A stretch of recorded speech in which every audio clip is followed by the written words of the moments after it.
வணக்கம், welcome to foods of India. இன்றைக்கி நம்ம உடச்சி ஊற்றின முட்டை குழம்பை எப்படி ரெடி பண்ணுறதுன்னு பார்ப்போம். நிறைய பேர் குழம்புல முட்டையை உடச்சி ஊற்றினோம்னா முட்டை பிரிஞ்சு வந்துடுதுன்னு சொல்கிறாங்க. நீங்கள் இந்த மெத்தடில் ட்ரை பண்ணி பாருங்கள். முட்டை கொஞ்சம் கூட செதறாமல் அப்படியே முழுசாக இந்த மாதிரி குழம்புல இருக்கும். நம்ம இந்த ஸ்டைலில் முட்டை குழம்பு வச்சோம்னா வீட்டில் இருக்க எல்லாருமே மட்டன் குழம்பான்னு கேட்பாங்க. அந்தளவுக்கு வாசம் கமகமன்னு இருக்கும். இந்த முட்டை குழம்பை நான் லஞ்சுக்கு ட்ரை பண்ணேன். ஆனால் வீட்டில் எல்லோரும் காலையிலே சாப்பிட்டு காலி பண்ணிட்டாங்க. அந்தளவுக்கு இது செம ருசி. வாங்க முட்டை குழம்பை நம்ம ரெடி பண்ணலாம்.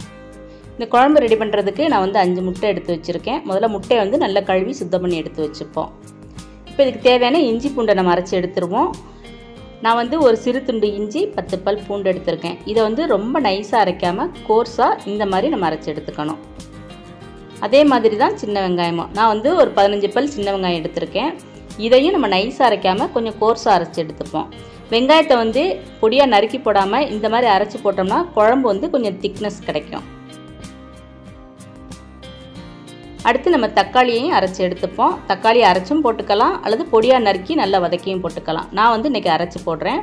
இந்த மாதிரி மீடியம் சைஸ் தக்காளி 4 எடுத்திருக்கேன். நீங்கள் பெரிய தக்காளினா 3 எடுத்துக்கலாம். தக்காளியை ரொம்ப நைஸாக அரைச்சி எடுத்துட்டோம்னா அந்த குழம்போட டேஸ்ட்டே மாறி போயிடும். அதனால அதை ரொம்ப நைஸாக அரைக்காமல் இந்த மாதிரி மீடியமாக நம்ம அரைச்சி எடுத்துப்போம். இப்போ குழம்புக்கு தேவையான தேங்காய் நம்ம அரைச்சி எடுத்துப்போம். நான் 1/2 மூடி தேங்காய் எடுத்திருக்கேன். அந்த தேங்காய் துருவல், அது கூட 1 டீஸ்பூன் அளவுக்கு சோம்பு, 1/2 டீஸ்பூன் ஊற வச்ச கசகசா.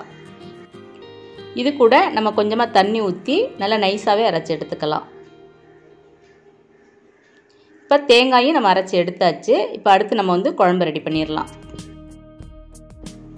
ஒரு கடாயில் 3 டேபிள் ஸ்பூன் அளவுக்கு நல்லெண்ணெய் விட்டுப்போம். இதுக்கு நல்லெண்ணெய் விட்டுக்கலாம், அப்படி இல்லைன்னா ரீஃபைண்ட் ஆயில் கூட விட்டுக்கலாம். எண்ணெய் நல்லா சூடானதுக்கப்புறம் ஒரு பிரியாணி இலை போட்டுப்போம். 2 துண்டு பட்டை, 1/2 டீஸ்பூன் அளவுக்கு கல்பாசி, ஒரு அன்னாசி பூ, ஒரு ஏலக்காய் தட்டி வச்சது, அப்புறம் 1/2 டீஸ்பூன் சோம்பும் 2 கிராம்பும். கிராம்பு நம்ம கடைசியில் போட்டுப்போம். இப்போ சோம்பு நல்லா பொரிஞ்சு வரட்டும். சோம்பு நல்லா பொரிஞ்சதுக்கப்புறம் நம்ம தட்டி வச்சுருக்க வெங்காயத்தை இதில் போட்டுப்போம். கூடவே அந்த வெங்காயம் வதங்குறதுக்கு தேவையான அளவு நம்ம உப்பு போட்டு அடுப்பை மீடியம் ஃப்ளேமில் வச்சு இந்த வெங்காயத்தோட கலர் நல்லா மாறி வர்ற வரைக்கும் நம்ம வெங்காயத்தை வதக்கி எடுத்துக்கணும்.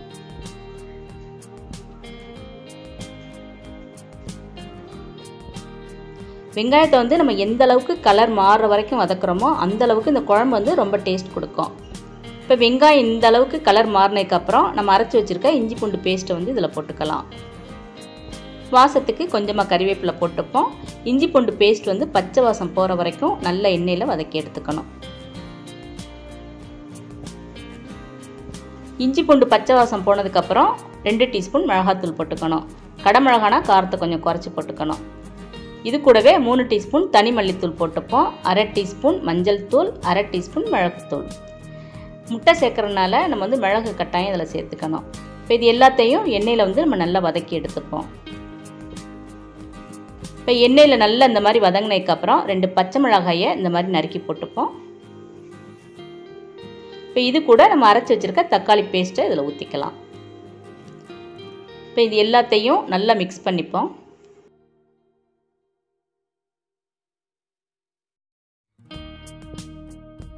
மசாலா எல்லாம் நல்லா மிக்ஸ் ஆனதுக்கப்புறம் இப்போ அடுப்பை சிம்மில் வச்சு இதை ஒரு மூடி போட்டு மூடி ஒரு 2 நிமிஷம் தக்காளியை நல்லா சிம்லேயே வேக விடுவோம்.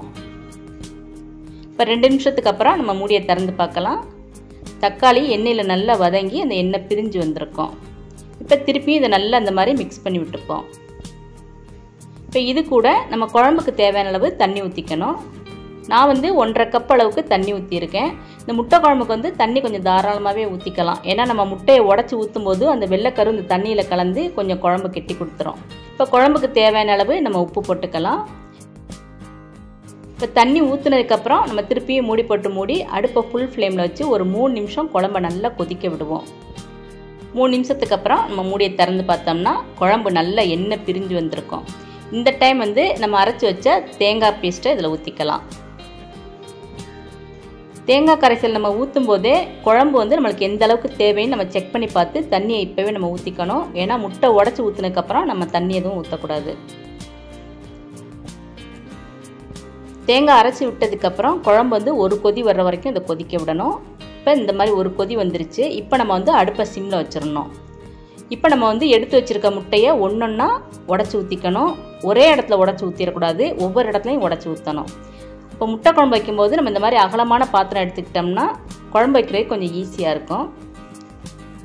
இந்த மாதிரி உடச்சி ஊற்றின முட்டை குழம்புனா எப்போயுமே குழம்பு வந்து கொதிச்சிட்டு இருக்கும்போது முட்டையை ஊற்றக்கூடாது. அந்த மாதிரி ஊற்றிட்டோம்னா அந்த முட்டையோட வெள்ளைக்கரு வந்து பிரிஞ்சு அந்த குழம்புல ஃபுல்லாக ஸ்ப்ரெட் ஆகி குழம்பு கெட்டியாக இருக்கும். முட்டை எதுவுமே நம்மளுக்கு முழுசாக கிடைக்காது.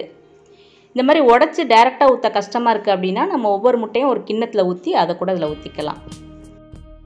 இப்போ நம்ம எடுத்து வச்சுருக்க முட்டையெல்லாம் அந்த மாதிரி ஊற்றுனதுக்கப்புறம் ஒரு மூடி போட்டு மூடி அடுப்பை சிம்மில் வச்சு 5 நிமிஷம் அப்படியே வேக விடணும். அந்த 5 நிமிஷத்துக்குள்ளே முட்டையோட வெள்ளைக்கரு ஃபுல்லாக வெந்துடும். ஆனால் உள்ளே இருக்க மஞ்சக்கரு வந்து வெந்திருக்காது. பாருங்கள், முட்டை வந்து நல்லா வெந்து முழுசாக இருக்குது. வெளியே நல்லா வெந்திருக்கும், ஆனால் உள்ளே இருக்க மஞ்சக்கரு வேகாது. இந்த டைம் நம்ம என்ன பண்ணணும், அடுப்பை வந்து மீடியம் ஃப்ளேமில் வச்சு திருப்பியும் நம்ம ஒரு மூடி போட்டு மூடி ஒரு 5 நிமிஷம் நம்ம வந்து வேக விடணும். இப்போ குழம்பை நம்ம மூடி போட்டு மூடிடுவோம். 5 நிமிஷம் ஆச்சு, மூடியை திறந்து பார்க்கலாம். குழம்பு நல்லா கொதிச்சு வந்துருச்சு. இப்போ முட்டையோட மஞ்சக்கரை வந்து இந்த 5 நிமிஷத்துக்குள்ளே நல்லா வெந்திருக்கும். முட்டை நல்லா வெந்ததுனால எடுக்கிறதுக்கு பாருங்கள் எவ்வளோ ஈஸியாக இருக்குன்னு. முட்டை கொஞ்சம் கூட செதறாமல் அப்படியே முழுசாக இருக்குது. நான் அந்த முட்டை குழம்புக்கு வந்து 5 முட்டையை உடச்சி ஊற்றினேன். ஒரு முட்டை கூட செதறலை, அப்படியே முழுசாக 5 இருக்குது.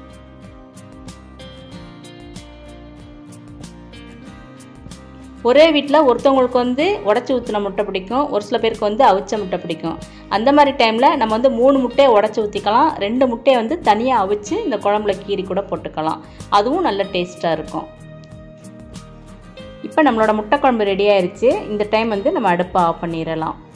இந்த முட்டை குழம்பை சூடான சாதத்தில் ஊற்றி சாப்பிட்றதுக்கு செம டேஸ்ட்டாக இருக்கும். சாதத்துக்கு மட்டும் இல்லை, இட்லி, தோசை, சப்பாத்தி, அப்புறம் பரோட்டா, இது எல்லாத்துக்கும் இது வந்து ஒரு சூப்பரான சைட் டிஷ்.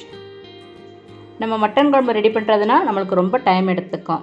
ஆனால் இந்த முட்டை குழம்பு ரெடி பண்ணுறதுக்கு நம்மளுக்கு ரொம்ப டைம் எடுத்துக்காது. அதே மட்டன் டேஸ்ட்டில் இந்த முட்டை குழம்பை நம்ம ஈஸியாக செஞ்சு எல்லாரையும் திருப்திப்படுத்திடலாம். இந்த மெத்தடில் நீங்கள் முட்டை குழம்பு ட்ரை பண்ணி பார்த்து எப்படி இருந்துச்சுன்னு கமெண்ட்ஸில் சொல்லுங்கள். இந்த வீடியோ உங்களுக்கு பிடிச்சிருந்தா லைக் பண்ணுங்கள், ஷேர் பண்ணுங்கள். மறக்காமல் ஃபுட்ஸ் ஆஃப் இந்தியா சேனலை சப்ஸ்கிரைப் பண்ணுங்கள். தேங்க்ஸ் ஃபார் வாட்சிங்.